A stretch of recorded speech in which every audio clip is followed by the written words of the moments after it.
मैं उम्मीद करता हूँ कि आप सब ठीक होंगे। आज की वीडियो में हम डिस्क्रिप्टिव क्वेश्चंस की बात करेंगे, जो कि चैप्टर नंबर 7 है, एसिड बेसिस एंड केमिस्ट्री। उससे रिलेटेड जो है क्वेश्चन किया जा रहा है कि explain Arrhenius concept of acid and basis.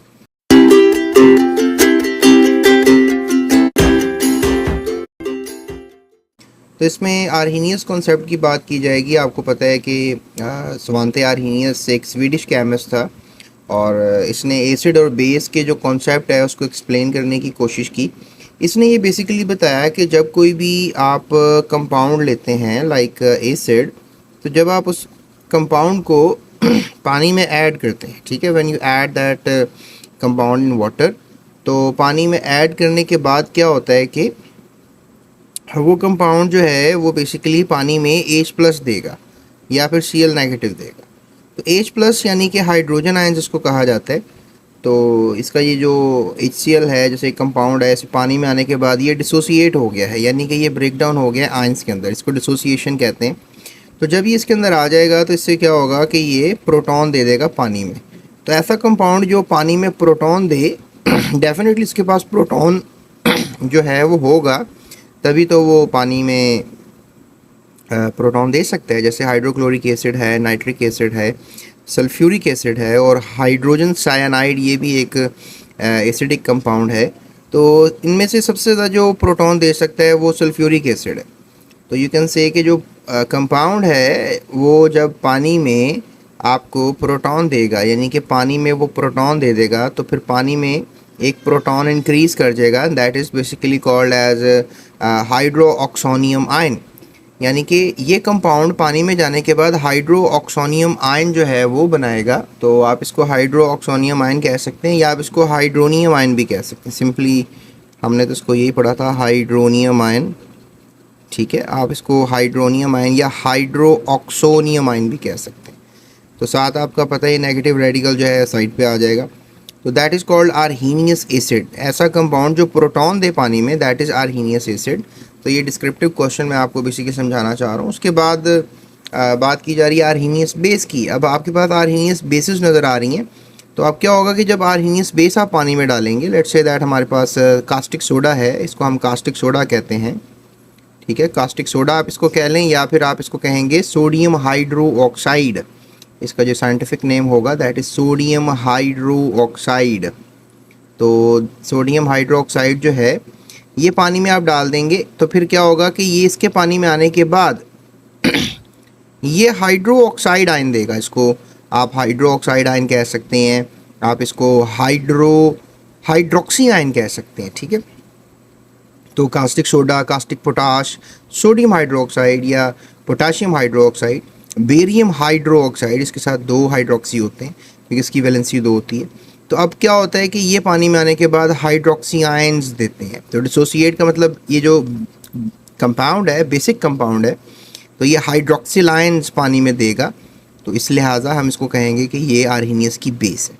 यानी आर्हीनियस कहना ये चाह रहा था कि कंपाउंड जो हाइड्रोजन आयन देगा पानी में, या you can call it as कि प्रोटॉन देगा, ठीक है, या हाइड्रोनियम आयन देगा पानी में, या हाइड्रोजन आयन पानी में देगा, या फिर वो प्रोटॉन देगा पानी में, तो वो एसिड है। और जो कंपाउंड पानी में हाइड्रोक्सी देगा, ठीक है, हाइड्रोक्सिल आयन देगा, वो बेस है। और इसके साथ ही आपको बहुत सी बेसिस और एसिड्स के नाम नज़र आ रहे हैं।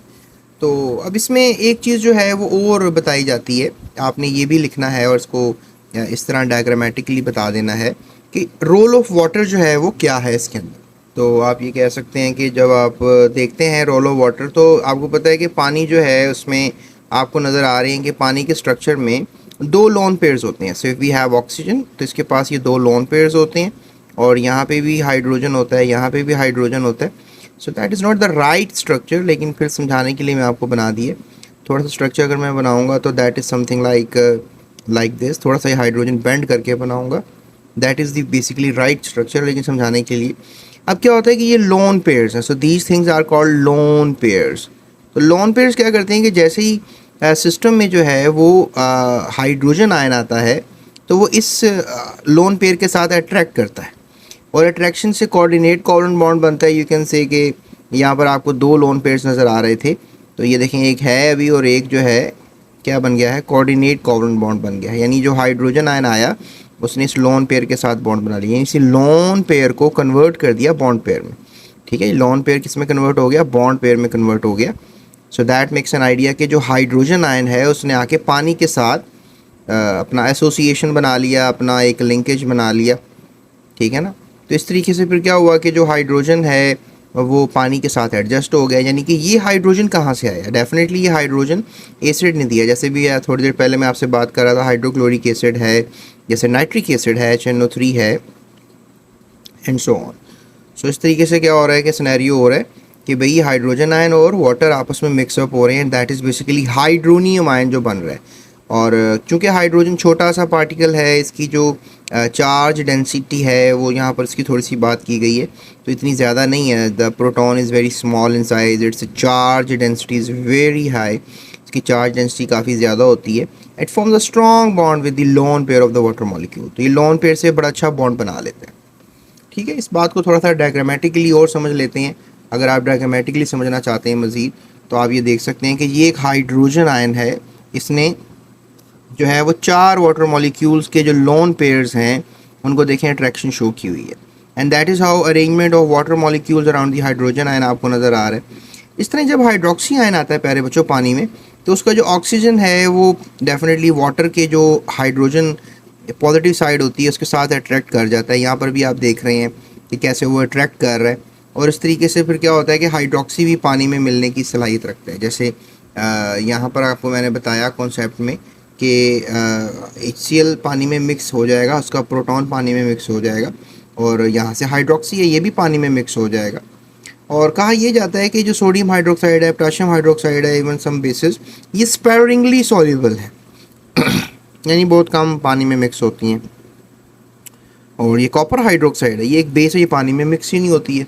तो ये आगे जाके चैप्टर में हैं बातें, तो वो मैं आपसे डिस्कस कर लूँगा, पर अभी मैंने आपकी इन्फॉर्मेशन में इजाफा कर दिया।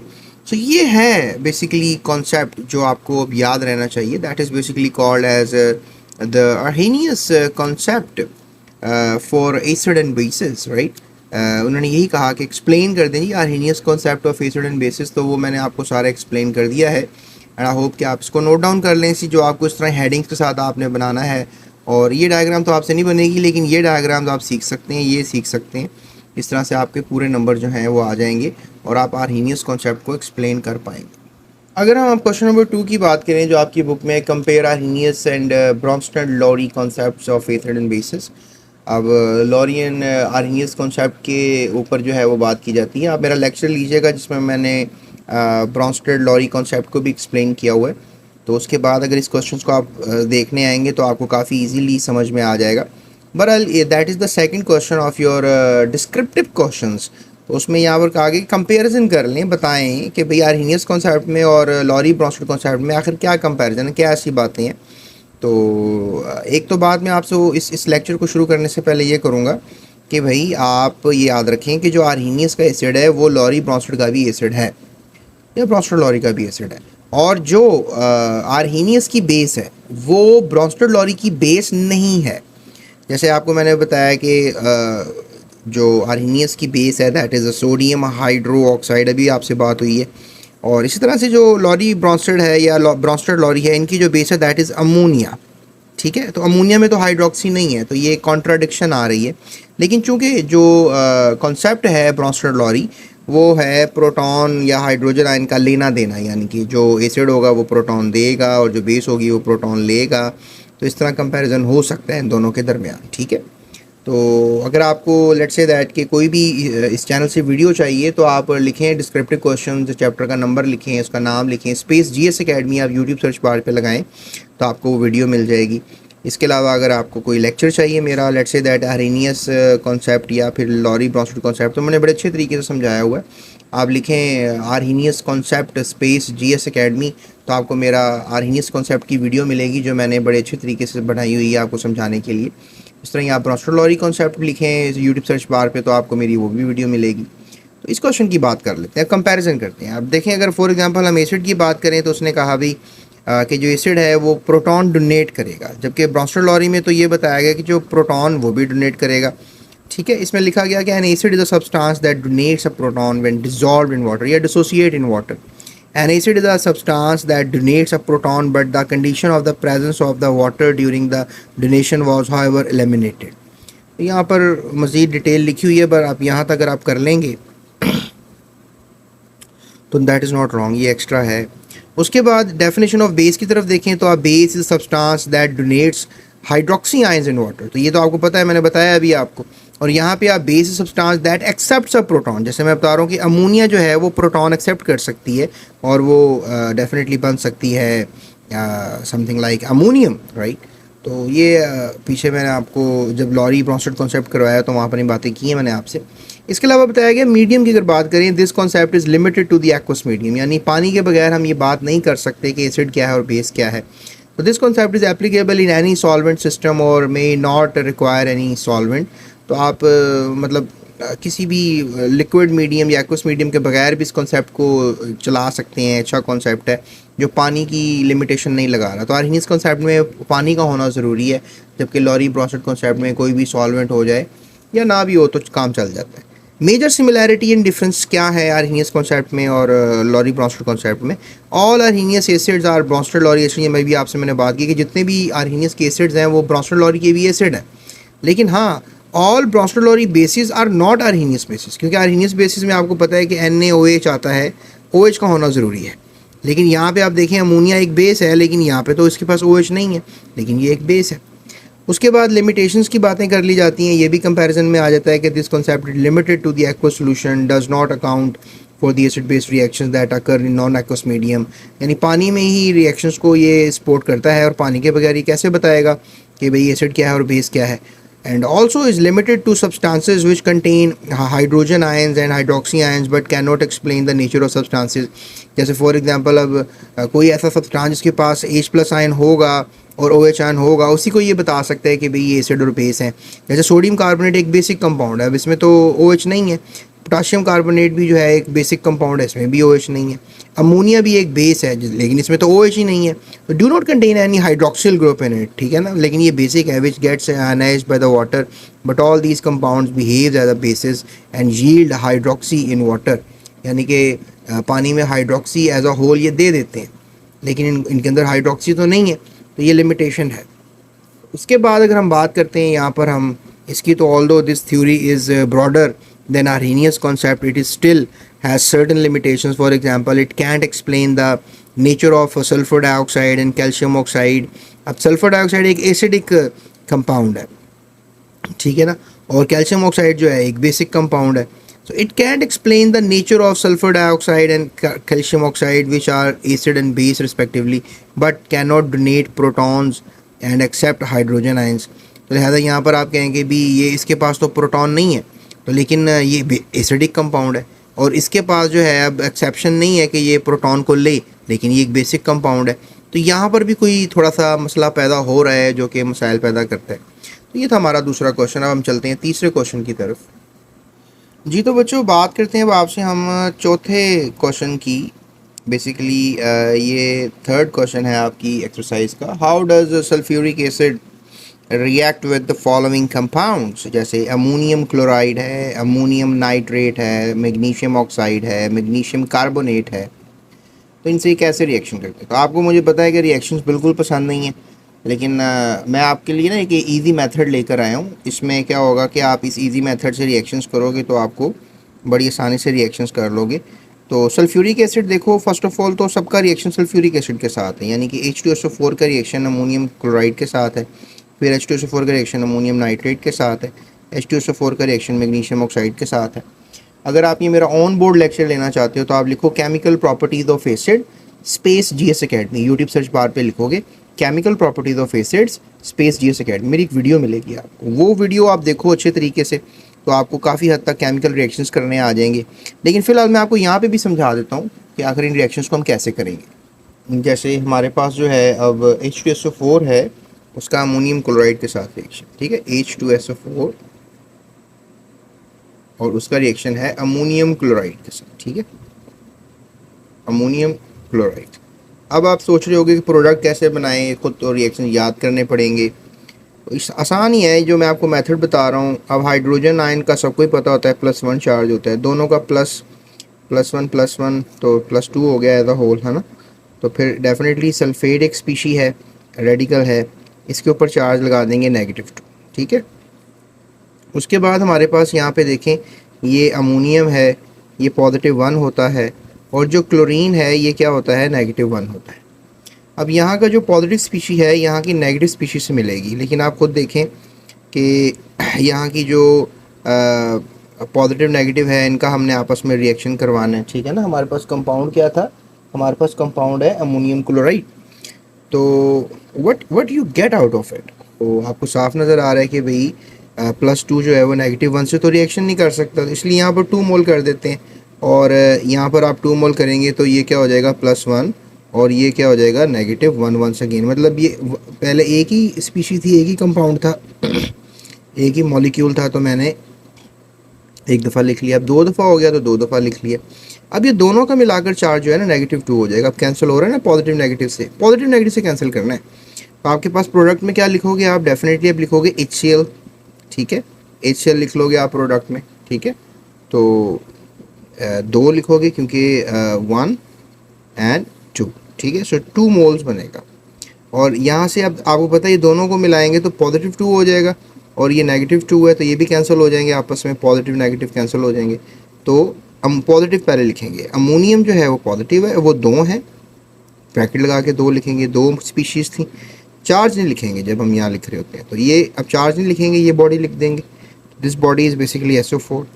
सो that is the way to write it, right. तो हमने देखा कि इन दोनों स्पीशीज़ को जब रिएक्ट करवाएंगे तो ये 2 स्पीशीज़ पैदा होंगी, HCl molecule and ammonium sulphate molecule, ठीक है।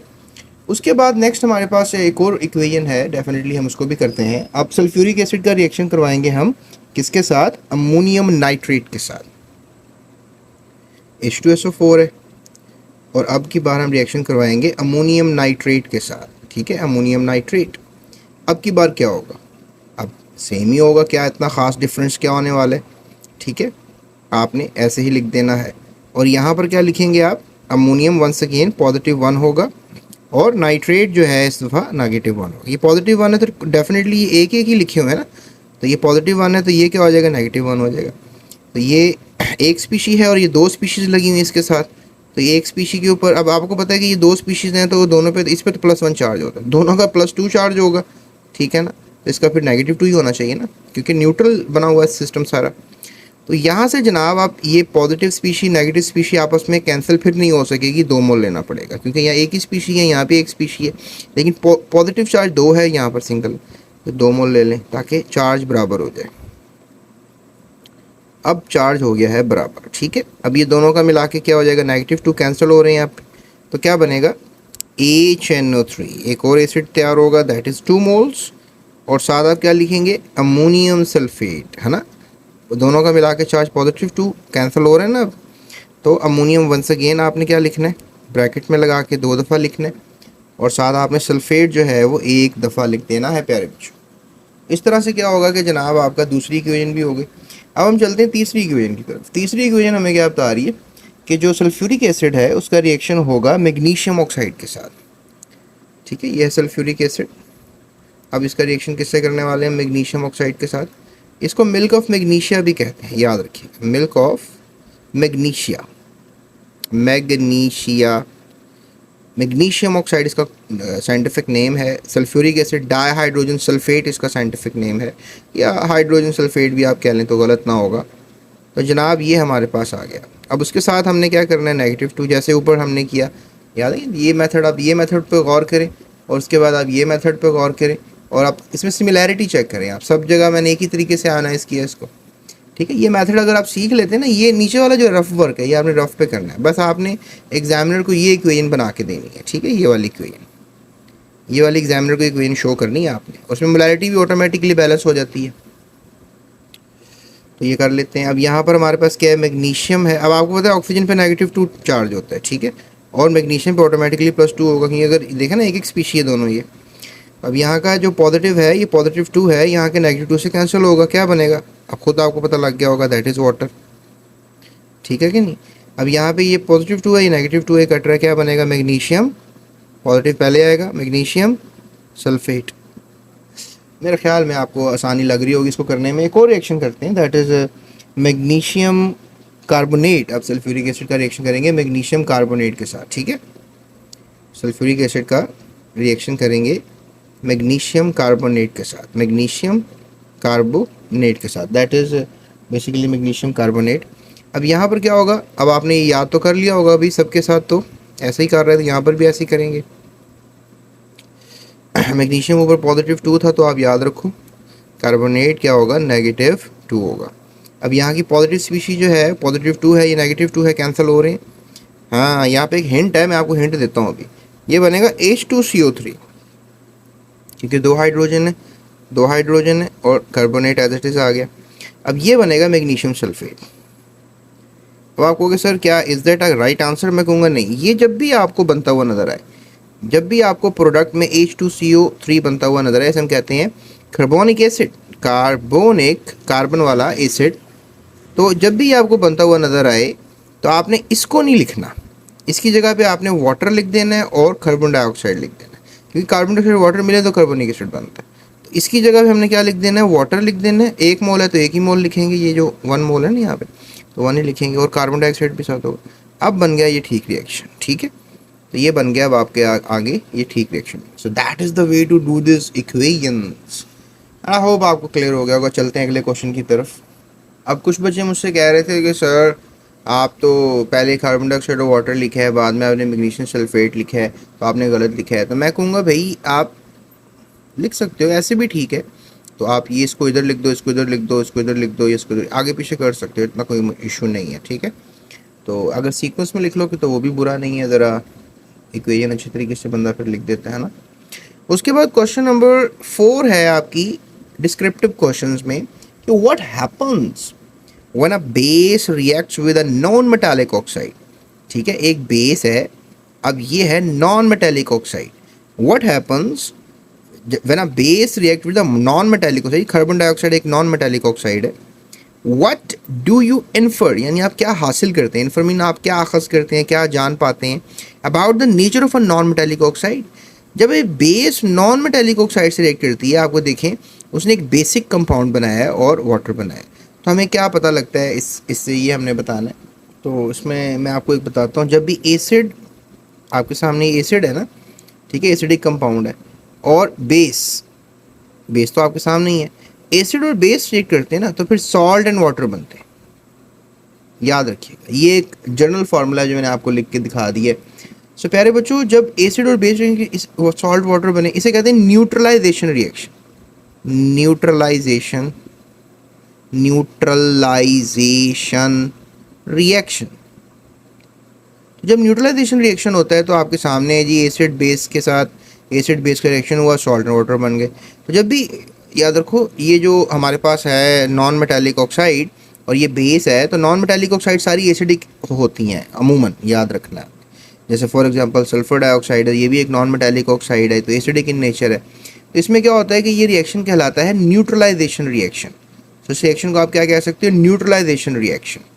तो अब इसमें ये भी बात हो रही है कि जो bio product nature and non metallic oxides के बारे में भी थोड़ा सा मैं आपको मज़ीद बताना चाहूँगा। यहाँ पे हम ये कह सकते हैं कि मतलब नेचर ऑफ प्रोडक्ट्स, ठीक है, ऑफ नॉन मेटालिक ऑक्साइड्स अगर हम बात करेंगे, तो यहाँ पे बस आप ये बात याद रखो कि जो प्रोडक्ट्स मिली हैं आपको, इसमें अब सोडियम कार्बोनेट मिली है, तो अगर मतलब ये बेस है और पानी में जाने के बाद कार्बन डाइऑक्साइड हो या सल्फर डाइऑक्साइड हो, वो अपना एक एसिडिक करेक्टर शो कर रही है। तो इस करेक्टर को शो, क्योंकि अब आपको कैसे शो कर रही भाई, जब ये कंपाउंड इससे रिएक्ट कर रहा है, सॉल्ट एंड वाटर बना रहा है पानी के अंदर, तो ऐसा क्यों हो रहा है, क्योंकि ये एक एसिडिक कंपाउंड है। मतलब वी कैन से दैट कि एसिडिक कंपाउंड है, क्योंकि ये ऐसा कर रहा है ना, तो दैट्स वाई हम कह रहे हैं कि भाई अब सॉल्ट एंड वाटर तो एसिड बेस्ड रिएक्शन में बनते हैं, तो यहाँ पर भी इन दोनों को रिएक्ट किया, सॉल्ट एंड वाटर बन गए। दैट मेक्स एन आइडिया कि भाई ये भी कोई एसिडिक इन नेचर होगा ना, तभी सॉल्ट एंड वाटर बने हैं। क्योंकि सॉल्ट एंड वाटर तभी बनते हैं जब दो कंपाउंड आपस में एसिड बेस रिएक्ट करें, इसको न्यूट्रलाइजेशन रिएक्शन कहते हैं। तो फिर प्रोडक्ट्स की जो नेचर है और नॉन मेटालिक ऑक्साइड्स की जो नेचर है, वो हमें समझ में आती है कि भाई ये नॉन मेटालिक ऑक्साइड्स जो हैं ये एक एसिडिक ऑक्साइड्स हैं। बस आपने ये बात याद रखनी है, ठीक है। तो इसको आप खुद भी लिख देना, ये नहीं कि आपने सारा रट्टा लगा के लिखना है। आपको पता है इस वक्त हम एक टेक्नोलॉजी के दौर में हैं और बात को हम सही तरह लिखने के चक्करों में हैं, तो फिर बात को समझना ज़रूरी होता है। तो ये क्वेश्चन भी इंटरेस्टिंग था, वैसे थोड़ा सा स्टूडेंट्स को टफ रहता है ये क्वेश्चन, लेकिन मैंने कोशिश की कि मैं आपके लिए आसानी इसमें पैदा करूँ एंड होप से मैंने कर दी होगी। अब चलते हैं अगले क्वेश्चन की तरफ प्यारे बच्चों। तो अब चलते हैं अगले क्वेश्चन की तरफ। क्वेश्चन है जनाब आपकी इन डिस्क्रिप्टिव क्वेश्चंस में question number 5, very interesting question and very very logical question. State the reason showing acidic character by both dry HCl gas and HCl solution in water। यानी कि अगर ड्राई HCl गैस हो वो भी acidic in character रखती है, और अगर HCl को हमने इस गैस को पानी में मिला दिया है और HCl गैस का सोल्यूशन बन गया है तो अभी वो एसिडिक इन करेक्टर है। तो कैसे हम इस बात को प्रूव कर सकते हैं? तो इसका जवाब मैं बड़ा इंटरेस्टिंगली आपको ये बताऊंगा। लेट्स से दैट कि हमारे पास HCl गैस है। अब जब ये गैस की शक्ल में है तो इसमें डेफिनेटली कोई प्रोटॉन देने वाली सलाहियत तो नहीं है ना। लेकिन जब आप इसको पानी के साथ टच करेंगे, यानी इस गैस को पानी के साथ टच करेंगे, तो ये अपना H+ फ़ौरन इसको दे देगी पानी को। यानी कि पानी मॉइस्चर की शक्ल में हो सकता है और पानी किसी भी शक्ल में हो सकता है। तो इसलिए मैं कहूँगा भाई HCl गैस भी एसिडिक इन नेचर है, प्रोटॉन दे रही है। इटसेल्फ HCl गैस की शक्ल में एसिड तो नहीं है, लेकिन जैसे ही वो कोई सूटेबल सब्सटेंस के इंट्रैक्शन में आता है वो फ़ौरन अपना H+ दे देता है। That is a big deal कि भाई HCl गैस भी एसिडिक इन नेचर है।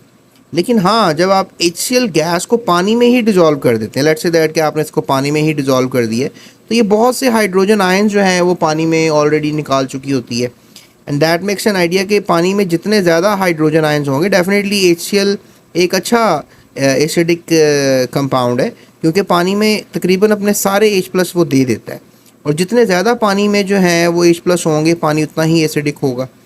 तो टेक्निकली आप ये कह सकते हैं कि भाई अगर HCl सोल्यूशन की शक्ल में है पानी में या HCl एक ड्राई गैस है, तब भी दोनों कंडीशन में HCl is dangerous, because HCl gas की शक्ल में है, वो पानी से इंटरेक्शन करते ही आपको पता है कि हाइड्रोजन आयंस पानी को दे देगा, और वो पानी के जो ज़र्रात हैं, जो वेपर्स हैं या कोई नमी है, वो एसिडिक नमी बन जाएगी और वो बड़ी डेंजरस सी फील होगी।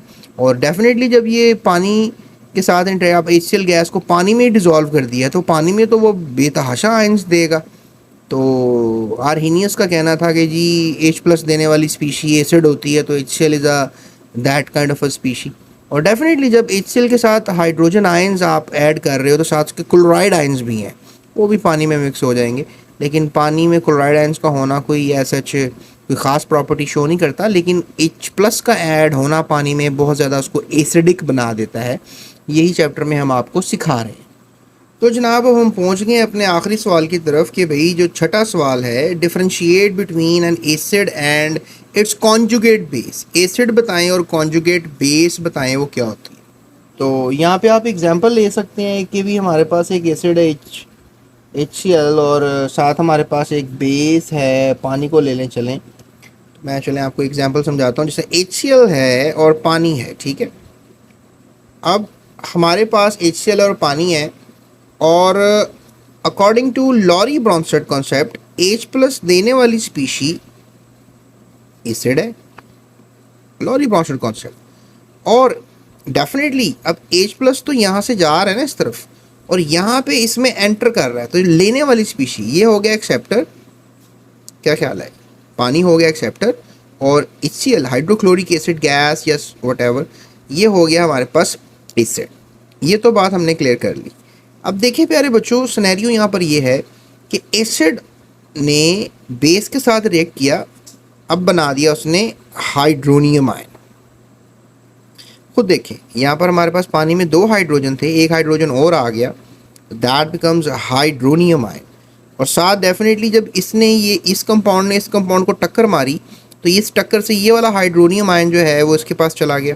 अब ये रह गया ना पीछे, तो that is called chloride ion.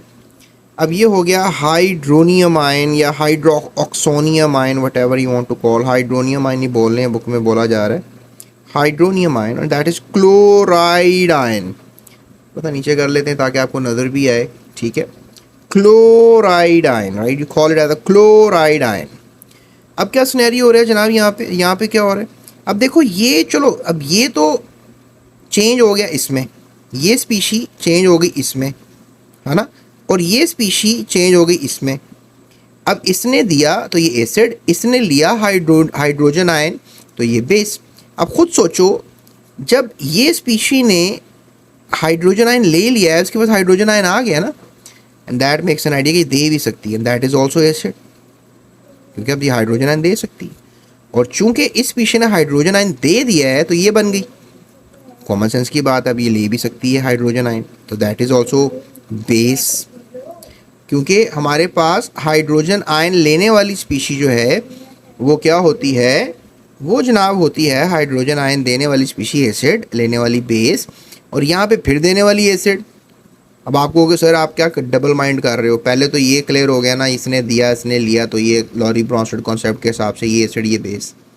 यहाँ पर अब क्या कह रहे हो, तो यहाँ पे यही कह रहा हूँ ना कि ये भी हाइड्रोजन आयन दे सकती है भाई अब, और ये हाइड्रोजन आयन ले सकती है, क्योंकि एसिड के हाइड्रोजन आयन देने के बाद जो स्पीशी बनती है वो बेस होती है, बेस के हाइड्रोजन आयन लेने के बाद जो स्पीशी बनती है वो एसिड होती है।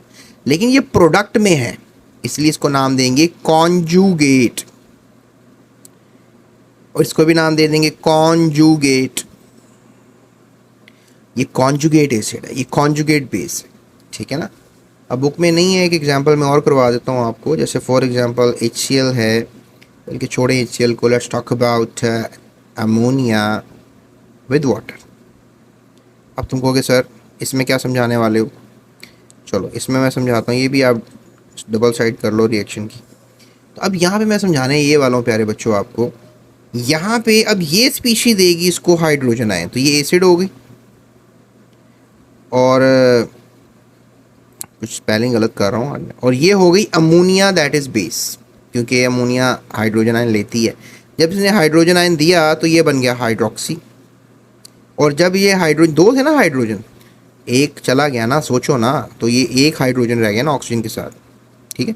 और यहाँ पर जो एक हाइड्रोजन गया इसके पास, that makes an idea, 4 hydrogen हो गए, दैट इज अमोनियम। इसको हम अमोनियम कहेंगे, अमोनियम आयन, इसको कहेंगे हाइड्रोक्सिल आयन। तो ये हो गया। अब ये देखो, ये स्पीशी क्या कर सकती है, ये दे सकती है हाइड्रोजन आयन, तो ये क्या हो गया एसिड, और ये क्या हो गया बेस। अब टेक्निकली सुनो जरा एक बात, बेस ने क्या बना दिया एसिड, एसिड ने क्या बना दिया बेस, लेकिन यहाँ पर क्या लफ्ज़ इस्तेमाल करेंगे कॉन्जुगेट, यहाँ पे भी क्या लफ्ज़ इस्तेमाल करेंगे कॉन्जुगेट। ये कॉन्सेप्ट है प्यारे बच्चों, ये कॉन्सेप्ट अगर याद रख लो तो ज़बरदस्त रहेगा। ये एग्जाम्पल करो, ये आपकी बुक में है तो यही करो, ठीक है। तो यहाँ से देखना भी चाहो तो क्या देखोगे कि an acid and its conjugate base are related but represented in different forms of chemical species at proton transfer reaction. Definition में लें कि एसिड एक ऐसा सब्सटेंस है जो एसिड देने के बाद प्रोटॉन एक और सब्सटेंस बनाता है, ठीक है। एसिड देने के बाद कॉन्जुगेट बेस बनाता है। तो कॉन्जुगेट बेस एक स्पीशी है जो प्रोटॉन लेने के बाद बनती है, सॉरी प्रोटॉन देने के बाद बनती है। जैसे अब ये हमारे पास फॉर एग्जांपल फिर आ गई हमारे पास, यहाँ पर अब क्या है कि एसिड बेसिकली क्या बना रहा है, एसिड क्या बना रहा है कॉन्जुगेट बेस, और बेस क्या बना रही है कॉन्जुगेट एसिड। तो conjugate acid is a species which is formed, ये बनी है by donation, by exception of proton by a base, यानी बेस ने प्रोटॉन लिया तो बन गया कॉन्जुगेट एसिड, एसिड ने जब प्रोटॉन दिया तो बन गया कॉन्जुगेट बेस। तो ये स्टोरी है प्यारे बच्चों, आई होप आप इसको मेमोराइज कर लेंगे, इतना मुश्किल नहीं है। तो ये हमारा आखिरी सवाल था डिस्क्रिप्टिव क्वेश्चंस का। अभी इन्वेस्टिगेटिव क्वेश्चंस रहते हैं, मेरी नेक्स्ट वीडियो का थंबनेल आ रहा होगा वो देख लें, या लिखें investigative questions chapter 7 acid basis reactions, space GS academy लगाएंगे तो आपको मेरी वीडियो ही सबसे पहले नज़र आएगी। So that's it, thank you so much, अपना ख्याल रखिएगा, सब्सक्राइब लाजमी कीजिएगा। आपकी सब्सक्रिप्शन से जो है थोड़ा हौसला हो जाता है कि यार बच्चे आ रहे हैं, पढ़ रहे हैं, सब्सक्राइब भी कर रहे हैं। और दूसरा, अपने दोस्तों की वीडियो शेयर कीजिएगा। और अगर आपको इस चैप्टर के नोट्स चाहिए तो बिल्कुल माइनर सी अमाउंट पे करके आप इस चैप्टर के सारे नोट्स ले सकते हैं और इस लर्निंग को और ईजी बना सकते हैं, ठीक है। और मैंने उसमें कुछ एडिटिव क्वेश्चंस भी रखे हैं ताकि आपकी तैयारी अच्छी हो जाए। इसके अलावा कोई अगर बात है तो कमेंट सेक्शन में आप मुझे ज़रूर बताइएगा, और वीडियो कैसी लगी ये तो लाजमी बता के जाइएगा। So that's it, thank you so much, अपना ख्याल रखिएगा। अगली वीडियो के लिए अल्लाह हाफ़िज़। Thank you for watching. GS Academy.